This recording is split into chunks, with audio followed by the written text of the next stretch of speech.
Hello everyone, and here we have a new story. Before we get to that, I want to ask you to subscribe, like, and be sure to write comments in order to participate in the development of the community. Write how to improve my community, current topics in the stories you are interested in, and much more. I read and listen to all the comments. People write me stories by mail from different countries. There are problems with translation. I apologize for this. I will work on it and try to fix these errors. I want to thank everyone for their support and the people who wrote to me by mail. Broadcast news stories. New videos on my channel are published once every 2 days at 7 p.m. Don't forget to put a bell in order not to miss new videos. And now let's go. Hello, I want to tell you my story. I'm 30 years old and my wife is 20, 8 years old. This is both our first marriage. We have been together for 10 years, but we have been officially married for 7 years. We don't have any children yet. I met my future wife in my second year at university. I was completely happy with everything in the relationship. My wife was very good at sex and was a wonderful hostess. She wasn't a model, of course, but she was still very beautiful, just as I wanted her to be. There had never been any serious quarrels between us, or if there were, then only minor ones, so we reconciled on the same day. Moreover, my wife has always been the initiator of reconciliation. I was proud and didn't take the first steps. 3 years later, we mutually decided to formalize our relationship. We were both lucky enough to get a good job, so we got stronger financially quickly. Our salary was the same. She was on a par with me without any concessions. I've always brought up the subject of children. I really wanted children. She didn't seem to mind, but she said that let's do it later after we get back on our feet. She wanted to live for herself while she had time. In general, we delayed the conception process as much as we could. I've always shot blanks, but every year it was harder for me because both of us were consumed by work. We both worked overtime and our sex was reduced to 0. We were very tired at work, so we were lazy and just wanted to sleep. And from constantly staying together, even at work, we began to get tired of each other. Over time, it turns out that it's not so easy for my wife to get pregnant. A gynecologist friend said that if your wife gets pregnant, then a miracle will happen. My wife became hysterical. She cried and said that if she turned out to be infertile, then I would leave her. And our age was approaching 30, it was time to have children. She knew that I really wanted a son for myself, but I subconsciously realized that even if she turned out to be infertile, I still wouldn't leave her because I thought it was a betrayal, especially after all we've been through together in this life.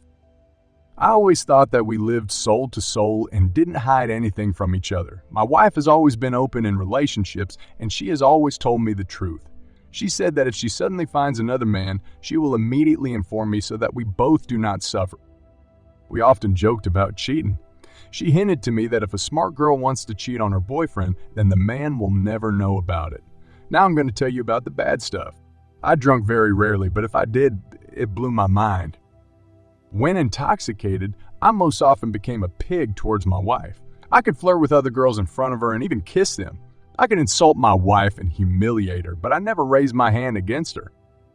My wife saved me from specific infidelities with other girls because we were always together at parties and I was under her control. In the morning, complete amnesia awaited me, and my wife always cried after parties, but still said she loved me. We put up right away, but I always felt bad about it. I always apologized to her and understood that alcohol was evil. Now the climax. In the spring, we went to the sauna with friends. I got really drunk there and made a scene. As my friend told me, I insulted my wife again and even grabbed a knife, even hooked a knife. Now I realize that I really behaved like a scumbag. For the first time in 10 years, I didn't spend the night at home. In the morning, at least hang myself, I realized that I had messed up the firewood. We had our first conversation about divorce.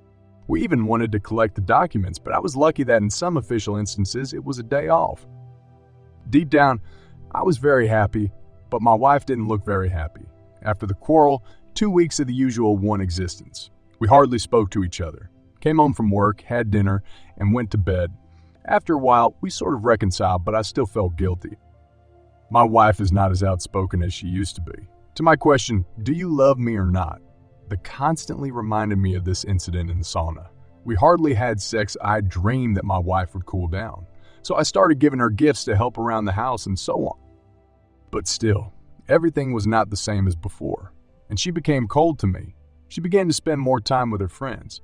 She also started going to doctors and fortune tellers. I've noticed in the last month that when I sleep, my wife cries all the time. She began to tell me more and more often that she was unworthy of me. When I try to talk about this topic, she comes up with excuses and avoids talking. I couldn't understand why she was saying that she wasn't worthy of me. In general, the further it got, the worse it got. Depression reigned in our relationship, and I think you already understand how it ended. We had a late-night conversation. I asked, "Did you cheat on me with someone else?" She cries and clutches at her heart. Through tears, she replies, "No, I didn't cheat on you. I did even worse. I got pregnant by another man." I was shocked by what I heard. She cries and says, "Do whatever you want of me. You can even kill me. But I only love you, and I can't imagine life without you." She begged for forgiveness and repeated nonstop what a fool I had done.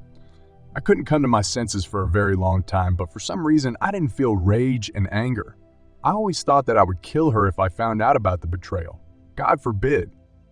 But in fact, I felt empty and my heart ached. At least I had the brains not to get drunk at the same moment.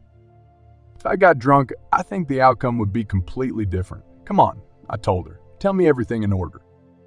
As it turned out, my wife really wanted to divorce me after the situation in the sauna. After a while, she cooled down, but the resentment remained. After the sauna incident, we had a party again. We had a fight at a party, although I don't remember it.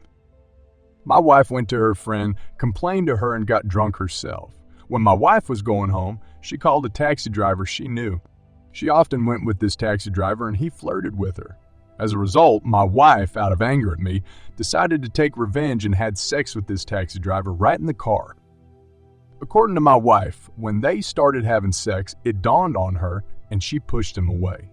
As a result, he got angry and didn't take her home. She found out about the pregnancy in the second month from a gynecologist. She didn't expect it because she was sure that nothing had time to happen because she pushed him away. She suffered for a month and did not know how to tell me about it because she understood that we would break up. Now, she is 13 weeks pregnant and it is too late to have an abortion because she can remain completely infertile. Even though my wife was going crazy and wanted to have an abortion by any means, the doctors were against it and said that they could disrupt her health. A gynecologist friend even suggested that she tell her that this is my child. She could have deceived me and I would never have known the truth. This taxi driver even looked like me, but my wife couldn't live with it.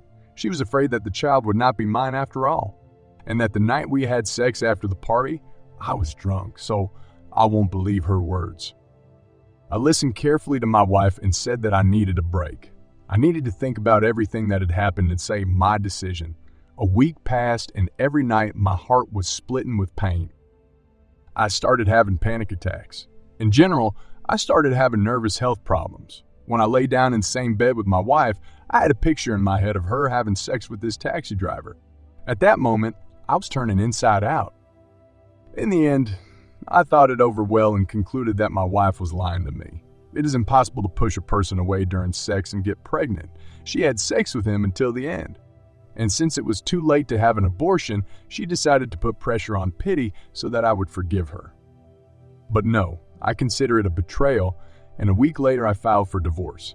I informed my wife about this. But I will do a DNA test, and if this child turns out to be mine, then, of course, I will not leave him. Yes, I'm not an angel either, and I've made a lot of mistakes, but I don't think that's a reason to cheat me. I can't forgive betrayal, so I'll never forgive her. Now I've started a new life, and I'm glad about it. By the way, the result of the DNA test. This child is not mine. If you like the story, give it a thumbs up and subscribe to the channel, so as not to miss new videos. Now let's move on to the opinion of the author of the channel. The opinion of the author of the channel. According to tradition, I want to wish strength and patience to our hero. After listening to your story, I can confidently say that alcohol is a sign of all trouble. I cannot say that you are to blame for everything, because your wife did even worse. But you must conclude that it is contradicted for you to drink alcoholic beverages. You were grabbing a knife and could have killed a man altogether. The fact that you pushed your wife to commit adultery is true. But this is a very stupid girl if she decided to take revenge on you by having sex with a taxi driver. First of all, this is disrespect for oneself. Girls shouldn't have sex with just anyone. I think girls should respect themselves. And those who have sex with all men are called prostitutes. If you have watched to the end, I want to say thank you very much. I love you all. Thank you for joining me on this exciting journey of love, betrayal, and redemption. I appreciate your support and encourage you to subscribe, like, and share this story. Your participation and feedback are invaluable for shaping our content and promoting mutual understanding and community growth. Until we meet again.